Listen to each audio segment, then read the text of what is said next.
بسم اللہ الرحمن الرحیم۔ دروس البلاغہ کا مقدمہ فی الفصاحۃ والبلاغہ ہے، سبق نمبر 9 میں خوش آمدید۔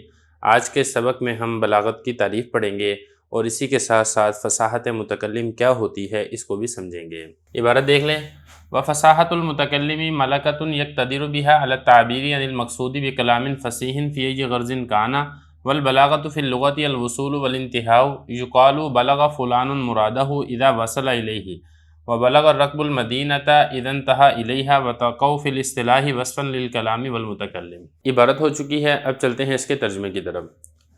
فصاحت متکلم ایک ایسا ملکہ ہے کہ متکلم اس ملکے کے ذریعے سے کلام فصیح کے ساتھ اپنے مقصود کو تعبیر کرنے پر قادر ہوتا ہے، چاہے وہ جس مرضی غرض سے ہو۔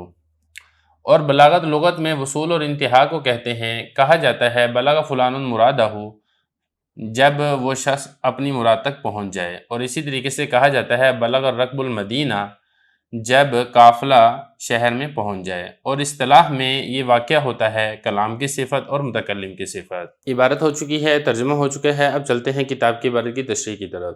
دیکھیں فصاحت کلمہ کیا ہوتا ہے، فصاحت کلام کیا ہوتی ہے، یہ آپ تفصیل سے پہلے پڑھ چکے ہیں۔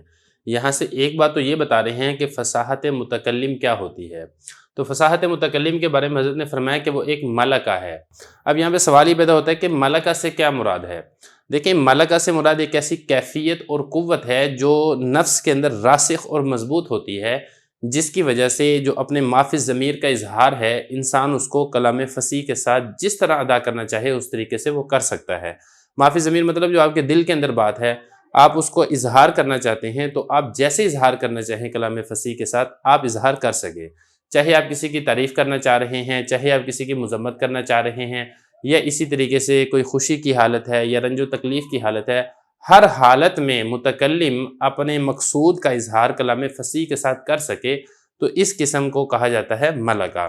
اب جب ملکہ کہا تو پھر اس سے وہ کیفیت نکل جائے گی جو راسخ نہ ہو، بلکہ اتفاقاً اگر متکلم اپنے مقصود کو کلام فصیح کے ساتھ ادا کر لے تو ایسا متکلم فصیح نہیں ہوگا، بلکہ کیا کہا کہ ملکہ ہونے چاہیے، یعنی ایسی کیفیت جو انسانی نفس کے اندر، انسانی دل کے اندر راسخ اور مضبوط ہونی چاہیے۔ دوسری بات اب یہاں پر یہ سمجھیں کہ یہ فرمایا یقتدر بها علی التعبیر، کہ اس ملکہ کے ذریعے سے وہ تعبیر پر قادر ہو۔ اصل میں یہ بلی بات کہہ کر اس بات کی طرف اشارہ کر رہے ہیں کہ فصیح ہونے کے لیے ضروری ہے کہ اپنے مقصود کو کلام فصیح کے ساتھ ادا کرنے پر قدرت ہونی چاہیے۔ ضروری نہیں ہے کہ بالفعل وہ کلام فصیح بول رہا ہو، ممکن ہے ایک آدمی بالفعل کلام فصیح نہ بول رہا ہو، لیکن اگر اس کو قدرت ہے تو پھر اس کو متکلم فصیح کہا جائے گا۔ اس کے بعد اگلی بات یہاں پر دیکھیں، یہ حضرت نے فرمایا بکلام فصیح، کلام فصیح کے ساتھ۔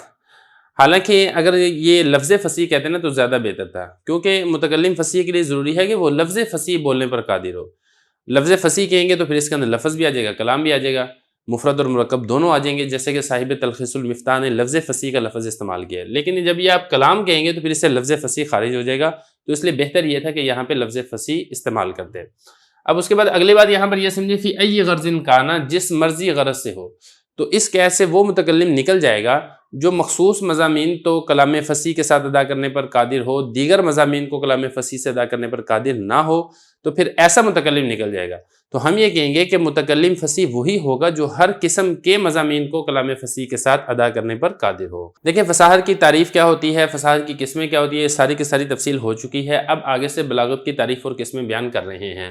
تو بلاغت کا سب سے پہلے لغوی معنی کیا ہے، الوصول والانتہا، یعنی کسی جگہ پر پہنچنا۔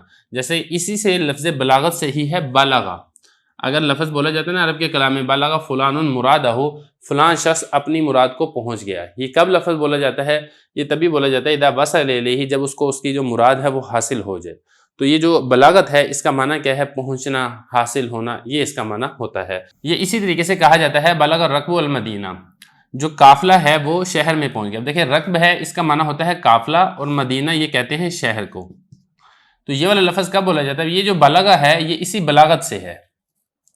تو جیسا کہ میں نے آپ کو بتایا تھا کہ اس کا معنی پہنچنا اور انتہا ہے، تو یہ دیکھیں اذا انتہا الیہا، جب قافلہ شہر میں پہنچ جائے گا تو پھر آپ یہ والا جملہ اور یہ والا محاورہ بول سکتے ہیں بلغ الركب المدینہ۔ تو اس سے پتہ چلتا ہے کہ جو بلاغت ہے اس کا لغوی معنی ہے الوصول اور انتہا، یعنی کہ پہنچ جانا۔ اس کے بعد آگے چلیں اصطلاحی معنی میں. آگے حضرت فرما رہے ہیں کہ وَتَقَعُ فِي الْاِصْطِلَاحِ وَصْفًا لِلْكَلَامِ وَالْمُتَكَلِّمِ کہ جو بلاغت ہے یہ کلام اور متکلم ان دونوں کی صفت ہوتی ہے. یعنی کلام یہ بلیغ ہو سکتا ہے اور متکلم یہ بلیغ ہو سکتا ہے. جو کلمہ ہے کلمہ بلیغ نہیں ہو سکتا ہے. تو یہاں سے فرق ہو جائے گا فصاحت اور بلاغت میں کہ فصاحت میں تو کلمہ بھی فصیح ہو سکتا ہے، کلام بھی فصیح ہو سکتا ہے، متکلم بھی فصیح ہو سکتا ہے. دوسرے لفظوں میں کہیں تو فصاحت تینوں کی قسم واقع ہوتی ہے، کلمے کی بھی، کلام کی بھی اور متکلم کی بھی. لیکن بلاغت میں ایسا نہیں ہے. بلاغت کلام اور متکلم کی تو صفت واقع ہوتی ہے لیکن بلاغت کلمے کی صفت واقع نہیں ہوتی ہے، کیونکہ عرب سے یہ والی بات نہیں سنی گئی ہادہ کلمۃ بلیغہ. تو اسی لیے کہا جائے گا کہ بلاغت یہ کلام اور متکلم کی صفت واقع ہوتی ہے. اب کیا ہوتی ہے وہ آگے چل کے انشاءاللہ تفصیل آ رہی ہے.